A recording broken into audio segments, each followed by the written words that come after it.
You saw that thread again, right? Folks debating if manifestation and conjuring are the same thing? Yeah, I saw it. It comes back like clockwork every few months. And honestly, I get it. On the surface, they feel similar. But nah, it's deeper than that. Way deeper. Folks lighting candles, saying affirmations, visualizing, and calling it all conjure. But conjuring is a whole different current. You can't just slap some sage on a situation and call it root work. Exactly. And the real danger is people mixing terms without knowing the roots. Because one is about you and the other is about who walks with you. Let's break it down.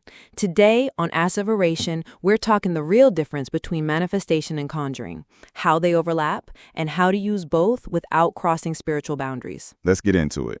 Welcome to Asseveration Podcast, presented by the Haus of Asseveration, built by the ancestors for the future. This is episode numero uno, number one, the first, and we shall title it Conjure versus Manifestation. Manifestation is about directing your mind, energy, and belief toward a specific outcome. Think vision boards, scripting, affirmations. It's based in metaphysical thought, law of attraction type work. You align your frequency with your desires. And it's usually self-centered, not in a bad way, just in the sense that it's about your own inner power. It doesn't require spirits, doesn't require offerings. You just have to believe and behave like it's already yours. Now, conjuring, that's a whole different lineage. It's rooted in African diasporic traditions, hoodoo, root work, and beyond. You're not just calling energy, you're calling spirits, ancestors, natural forces. You're not just visualizing, you're working. That part. You're using oils, roots, prayers, bones, fire. You're building altars. You're making offerings. You're entering agreements with the unseen. And you can't just do that because it's trending. Conjuring is a commitment. Let's draw some clear lines. Manifestation, thought and energy-based. Conjuring, spirit and ritual-based. Manifestation, self-driven and internal. Conjuring, ancestrally driven and spiritual. Manifestation doesn't require spirits.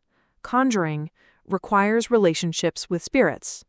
Manifestation, often New Age or secular. Conjuring, rooted in Black spiritual traditions. Manifestation is like planting a seed in your mind and waiting for it to grow.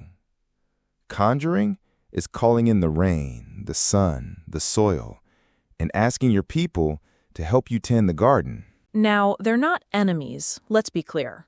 Both are valid paths of creation. They share some powerful ground: clear intention, consistent focus, belief in the unseen, and alignment between thought and action.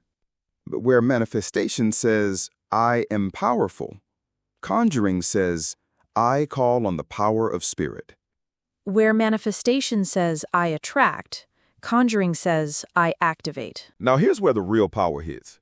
You can combine the two, if you do it with knowledge and respect.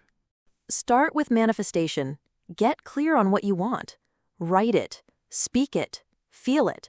That's your energetic blueprint. Then bring in the conjure. Build your altar, dress your candle, use your herbs, pray to your people, petition your spirits. Get specific. And then walk it out. Take aligned action. Show the universe you're ready. That's the bridge. That's where the spell meets the schedule. Manifestation is the mindset. Conjuring is the movement. When you put them together, you're not just hoping, you're harnessing your full power. So no, they're not the same. Not in practice, not in purpose. But they can work together. If manifestation is the dream, conjuring is the delivery system. This is Asseveration, where we don't just talk about spirit, we stand on it. And like we always say, This ain't for aesthetic. this is Ancestral. Stay tuned for next week's episode of the Asseveration Educational Podcast, where we discuss all things mystical, mysterious, and beyond. Follow or subscribe, share, and let's vibe. Until next time, we out.